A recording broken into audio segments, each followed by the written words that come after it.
Hello, everyone, and welcome to match number 2 of the Glimmer Gauntlet. In today's match, we have Franz from Traverse Tavern running Amber Steel Ink combination going up against Artem. And Artem is running the Amber Ruby Ink combination. I am joined, as always, by my partner in crime, Jim Morgan. Jim, how are you doing today, sir? I'm doing great. It's a good time to be here. It's always a good time to be here. Always. Am I right? Yes. All right. So for those of you who may yet still be unfamiliar, the Glimmer Gauntlet is a very long and large gauntlet of players competing to see which ink combination is the best ink combination. Now that might be I might be simplifying it just a little, just maybe a litc much. Is that an oversimplification, Jim? No, we're definitely here to see which color duo is the best. All right. So thank you for correcting me. All right. So like we mentioned, we've got Amber Steel going up against Amber Ruby. All right. So the one interesting thing about this tournament, okay, is each player was tasked with building the best Lorcana deck using the given ink colors. So build the best deck that they could. The only caveat is you can only use common cards, uncommon rarity cards, and rarities. So players are not allowed to use any rarities above rare. So no super rares and no legendary cards available for these players. Yeah. And so far we've had we've seen some interesting decks, haven't we, Jim? Oh yeah. Absolutely. So now in today's matchup, we've got Amber Steel going up against Amber Ruby. So we've got one same color from representing for both decks here. Okay. Mm-hmm. Now these color combinations we have seen quite a lot of in the metagame. Okay. Mm-hmm. Amber Steel, typically we tend to see Amber Steel songs. Yes. That's an archetype that we've seen a lot of in the metagame. Okay. Which a lot of the cards in that deck are rare and lower. Yeah, and the only song that we were talking about, that's the only song that I can think of that is in that deck that we will not see today is A Whole New World. Yeah. That's going to be the only song that I can think of that we will not see. So that's the only card that Franz does not have access to that is a song in that deck. Mm-hmm. Now, on the Amber Ruby side, we tend to see that color combination pop up a lot with Mufasa decks. Yep. Obviously, Artem doesn't have access to Mufasa because he's legendary. One small problem there. Yeah, he's legendary. So Jim, knowing these colors, okay, and knowing Amber Ruby doesn't have access to Mufasa, what would you expect to see from an Amber Ruby deck here? You know, honestly, it is also missing a couple key pieces from Ruby with a lot of the removal. A lot of the removal, yeah. But I can still see just a Amber Ruby list playing a lot of characters, just putting stuff on the board and kind of hope that your stuff is just better than your opponent's and they can't take care of it. Yeah, the stat lines that we see on a lot of the Ruby characters tend to be a lot beefier. Yep. They tend to be a lot beefier because the Ruby color cares more about challenging and getting those stats on board. Yeah. So this is going to be an interesting matchup to see. So it looks like we're about ready to go here. I believe players have shuffled up. They're ready to go. And Jim, are you ready to get this match underway? I'm very excited to see this. All right, so here we go. Match number 1. Let me get over here. All right, so players are ready. They're shuffling up. We've looked the footage over a little bit, and so we know kind of what we're looking at here. So, players have rolled, and I believe Franz is going first. So we see him ink a Have You Forgotten Me and play out Cinderella Ballroom Sensation.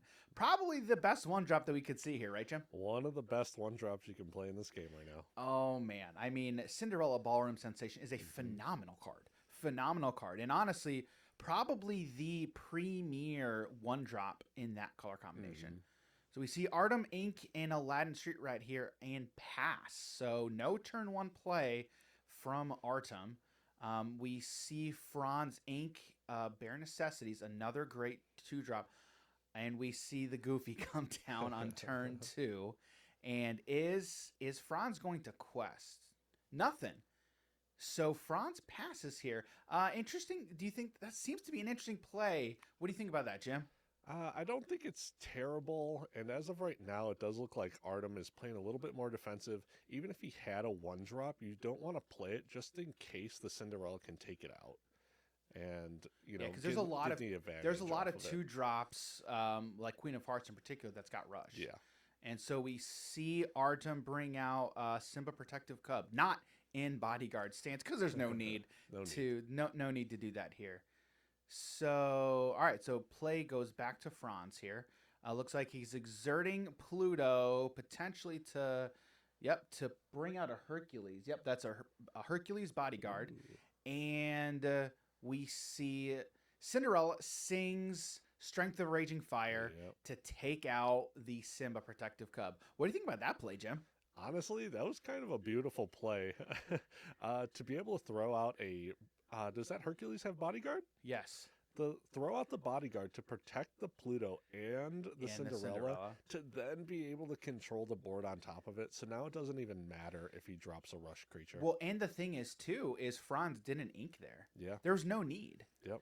So we see Artem ink a Stitch New Dog. Looks like he's tapping 3 ink, and there's the Mini Surfer. Ooh. So that's a pretty aggressive card. That it is. It's a very annoying card. And honestly, Amber Steel doesn't have a lot of characters that can deal with evasives.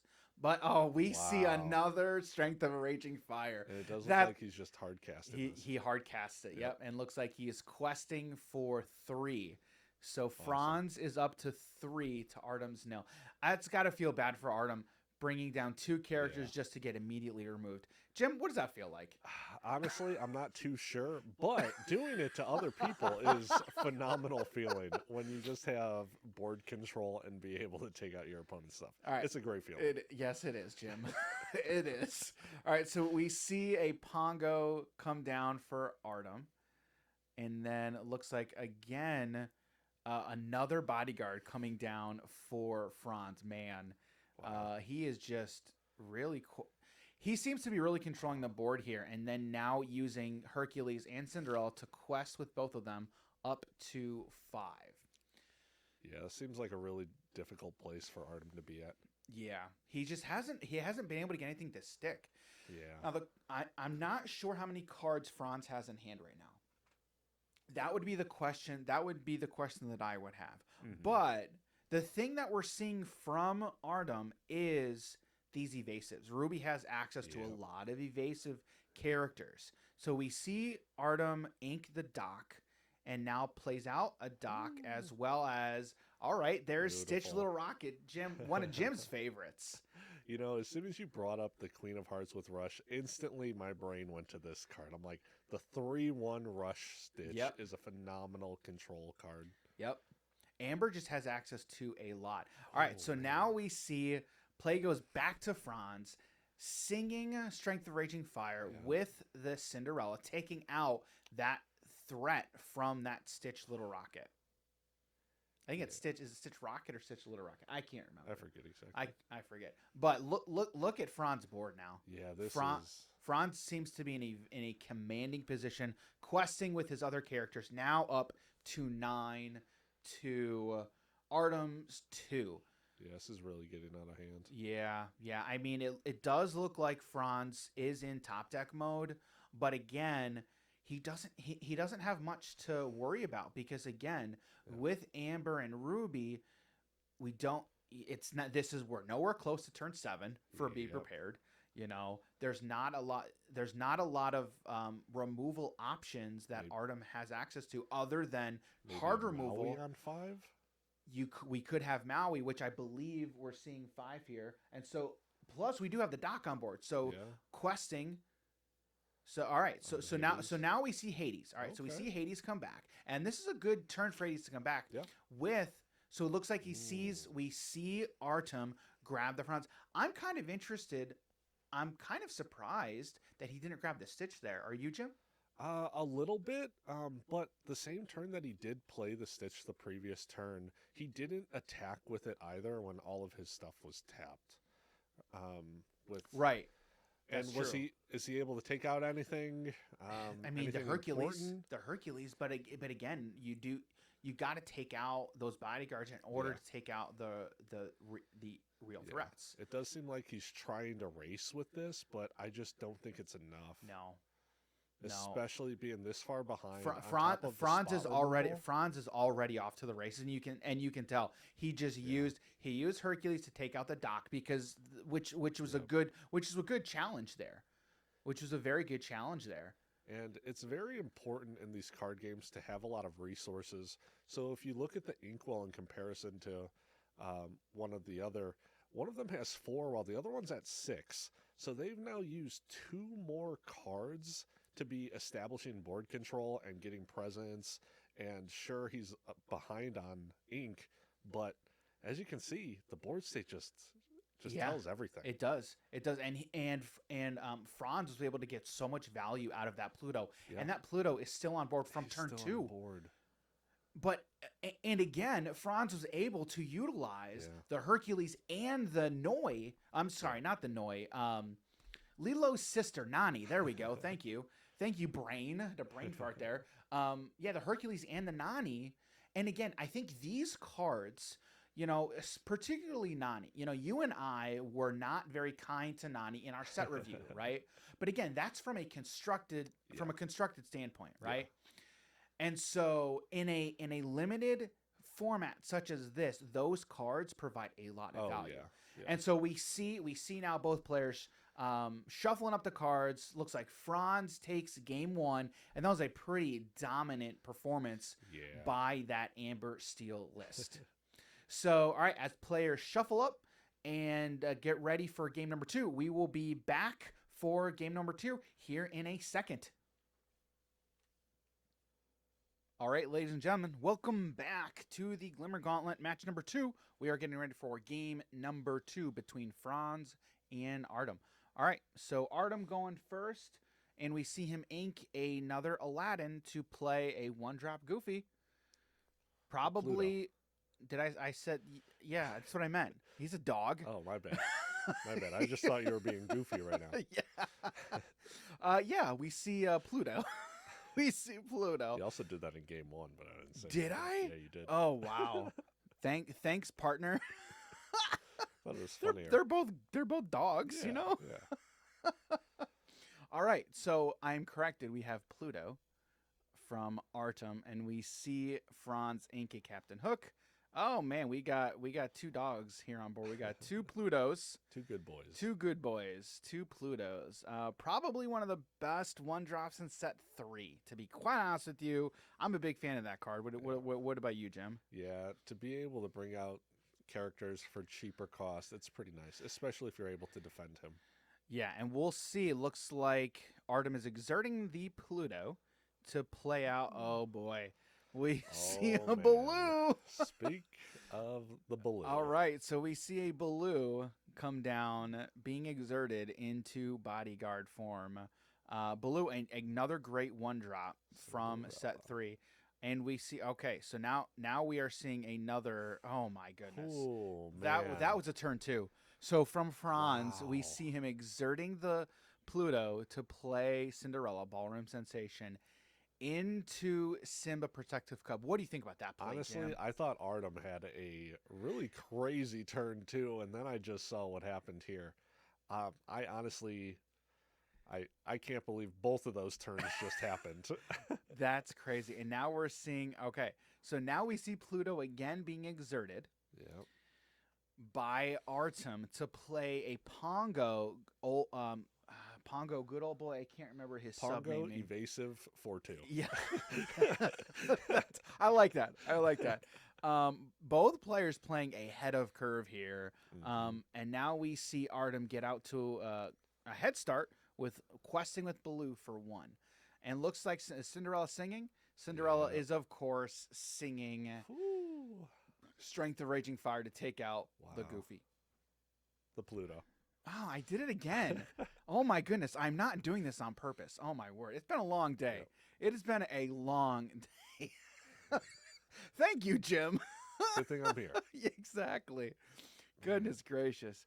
It's oh my This goodness, deck is just dude, so this is scary, insane. man. It's Wow. so scary. That's crazy. So being able to play 2 3-cost songs on the same turn. Yeah. Oh my goodness. So what just happened? We saw from Franz, Cinderella Ballroom Sensation, singing Strength of Raging Fire, taking out the Pluto, okay, and then hard casting a Strength of Raging Fire to take out the Pongo. Yep. Artem is just not able to get anything established on board. It's difficult. But that's the power of steel. That is the power of the steel ink. Now we are able to see Artem develop a Sumerian talisman, but in all honesty, I think it's already too little too late, unfortunately. But we'll see. I mean, what do you think about that talisman, Jim? You think that's going to help Artem turn the tides here?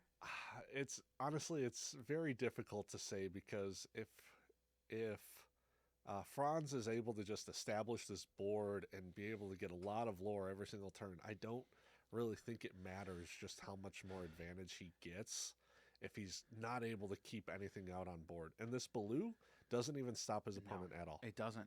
And I think Franz is very content to just let Artem sit there with the blue in quest turn after turn, because again, he's in steel. He has access to a lot of targeted ping effects and removal.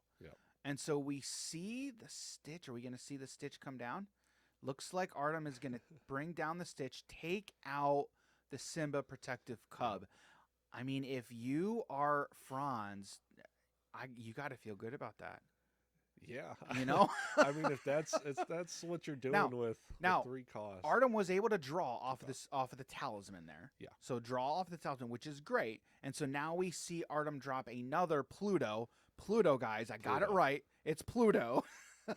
Oh no! Oh my goodness! We see the Musketeer Tabard come down for Franz. Franz says, "I see your Sumerian talisman, Artem, and I will raise you a Musketeer Tabard." Yep. Musketeer Tabard, a fantastic card draw for the Steel Ink, who's running bodyguards. Man, that's a great card in a format such as this. Yes, it is. Wow, what do you think about that play, Jim? Oh man, honestly, we have so many other bodyguards in steel. We have the new Kita as well. Oh yeah, which is the exact same thing as. I would be very surprised if Franz isn't running that. Oh yeah, because he's already running the Simba. You might as well run the Kita as well. Same stat line. Yeah, very annoying cards to take care of. All right, so again, we're seeing Artem quest with the Baloo. Franz is just like, go, you keep questing with that. I am perfectly fine with this, because right now, Franz is ahead on board. 7 lore to Artem's 4. Yeah. Now, it does look like Artem only has access to 4 ink right now. Wow. Another Musketeer's Tabard. Another Tabard. Wow. Wow. So Franz is like, go ahead. You can get rid of it. Get rid of the Nani. Get rid of it. I'll draw 2 cards. And the great thing about the Tabard is you draw that whenever those bodyguards get banished. Yeah. Doesn't have to be on your turn. It does not matter. Because the thing with the thing that makes Tabard a better card over the Talisman is a Talisman is only on that player's turn. Yep. It's only on that player's turn, and when their characters are challenging. Yep. So looks like we're seeing Artem ink another Talisman tapping out here for Dragonfire. What are we gonna see? Hello. Okay, I will draw 2 cards. Draw 2? I will draw 2 cards. Wow. If I'm Franz, I'm feeling great. That is such a feels bad moment. Franz has got to be feeling super great right now. Because again, if I'm Franz in that situation, right? I see my opponent tap 5 ink. Yeah. Exerting 5 ink for Dragonfire, and then you target my bodyguard where I'm already able to draw cards. Do you think that was the right call by Artem there, Jim? What do you think? I'm honestly surprised that the mini didn't attack one of the Plutos. Oh yeah, yeah. I think that was a strange call. Because again, Franz is just getting so much value from those, and we see another Nani come down. Yep. We see another Nani come down on Franz's side of the board. Wow. Wow. If you're Franz in this situation, how are you feeling, Jim? I'm feeling like $1,000,000, Yeah. especially in a game 2 situation. Artem has nothing on board that's able to handle it. Even if they do another turn where they Dragonfire my Nani, I'm drawing another two cards. Yeah. It's just not good enough for Again, and because the game's almost over. But and the thing is too is look at Artem's board. Yeah. The only thing that Artem has on board that can attack is the mini. Yeah. That's it. Yep. So Artem just has not been able to develop any characters that have strength that can just stick on the board. Yeah. Because they've been taken out by a lot of these songs from Franz, like every turn. Yep. We saw it game 1, and we've seen it game 2, and again in both games. Again, Franz just being able to draw those Strength of Raging Fire time after time was able to get those right away, and it looks like players. It looks like they're scooping it up. Is it? Yep. Are they? Yep. Threw out its hand. Yep. Artem threw out his hand, Because again, and, Franz is already up to 14, and looks like again Franz takes this match 2 games to none. Wow, Were Jim. we just watching the meta deck at hand? I mean, that's essentially what it felt like. Again, what changes? Like, what changes were there? What changes were there? Because again, we saw the Cinderella Ballroom sensation. Yeah. Turn 1 or turn 2, both games, and both games, I believe. Correct me if I'm wrong, Jim, but both games that Cinderella was able to stick around the entire game. Oh my goodness, yes. It had no answers in the first game. In the second game, the only answer it had was deal 1 damage to it from that Minnie Mouse. Yeah, and it wasn't enough. It was not enough. Yeah. Wow. I mean, again, if I'm feeling if I'm Franz here, I am telling Cinderella, you've done so good to me here. You are the MVP. Also, correction. So I didn't realize that Pluto was an 0-2. The mini can't even take out the Pluto.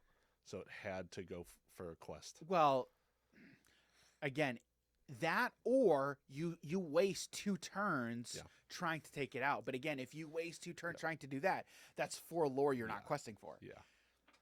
It's not a great setup. It is not a good setup. So you're correct there. Pluto is an 0-2, right? Yep. Not a. Yep. Pluto, the 1-drop is an 0-2. Okay, that's crazy. Again, Franz was in a commanding position that entire game. Yeah, it was the entire game. So after those 2 matches, Jim, those 2 games, what are your overall thoughts from those decks that you saw? Well, we didn't really get to see a whole lot from the Amber Ruby list. I do kind of wish that we got to see a little bit more of what it could do. But I think we got a decent idea with that talisman or whatever your challenge. The Sumerian talisman. Yeah. To try and control your opponent's board, but there were just so many cards in the deck that didn't do enough damage. Yeah. And again, Goofy, I did it again, Pluto. guys. It's Pluto. With the Pluto and the Baloo in that game too, both of them having 0 strength. Yeah. Really did not help out Artem at all, unfortunately. I mean, both of those are great cards, but you have to be able to put that ink into something. You got to be able to do something with that. Because, again, that Baloo needs to be protecting something that is able to get you a lot of value. And unfortunately, in that game too, Artem just didn't have that answer, didn't have that thing on board, which he tried with that Pongo. But again, that next turn, I think that next turn in game number 2 was the beginning of the end for Artem. Yeah. Because when Franz was able to sing those 2, play those 2 songs. Yeah. On that turn 3. And then take out 2 of Artem's characters. That was, I think, the beginning of the end for Artem in that game too. Yeah, that was a huge swing. And that's got to feel so bad for Artem. I very, very much understand that. But I think the nail in that coffin, again, another feels bad moment for Artem was that Dragonfire. Yeah. When ye took out Nani, okay, and then Franz was then able to draw 2 cards. I want to ask you again about that play. Do you think that was the right play, or do you think Artem might have been better served to take out the Cinderella in that instance to keep Franz from drawing those 2 cards? What do you think about that? It is really difficult to say because the Cinderella is able to be singing those higher songs, and it's just questing for 1. But if you don't take care of the Nani, she's also a 5 that's singing all of these songs on top of questing for 2. Yeah. But if I also saw my opponent is going to draw 2 cards off of it, I don't know if I could bring myself to do it. It was a tough call. Yeah. It was definitely a tough call for Artem there. Yeah. I definitely feel for him. But again, I think what this match really did show, in my opinion, was just the strength of the Steel ink. Yeah. Steel has access to so many low to the ground songs and just that targeted removal. It's very difficult for any ink going up against that to deal with it. Yeah. So great job by both players here. Again, congratulations to Franz for taking this match in 2 games. So again, Franz running Amber Steel, and congratulations to Artem for the showing here from Amber Ruby. Again, wanted to make sure haven't mentioned this yet, that the Glimmer Gauntlet is a charity tournament. So again, be sure to check the links down in the description below. If you have any questions about what charities these players are supporting, you can find more information about those in the description down below. Again, you can find links for all the players from the Gauntlet, where to find everybody. You can find all of that down in the description below, as well as links where you can find Jim and I for our content from Hobbies and Happiness. You can find all of that down in the description down below. If you guys want to follow the Gauntlet, you want to follow the bracket, are your favorite players, how they're doing, again, all of that description. Jim, where do you think the viewers can find that stuff? I'm not sure. Probably the description down below, right? Is that where I should look? Yeah, I think so. Okay, let me go look right now. All right, we're going to look in the description down below. So again, thanks everybody for checking out the Glimmer Gauntlet. And again, congratulations to Franz from the Traverse Tavern for the showing today. And again, congratulations as well to Artem for his showing as well. So again, thanks everyone for watching this Glimmer Gauntlet match. Please be sure to follow the gang on Twitter at GlimmerGangPod for all of the updates and information on the event. With that, we were Dan Campbell and Jim Morgan from Hobbies and Happiness. And don't forget, ladies and gentlemen, Glimmer on.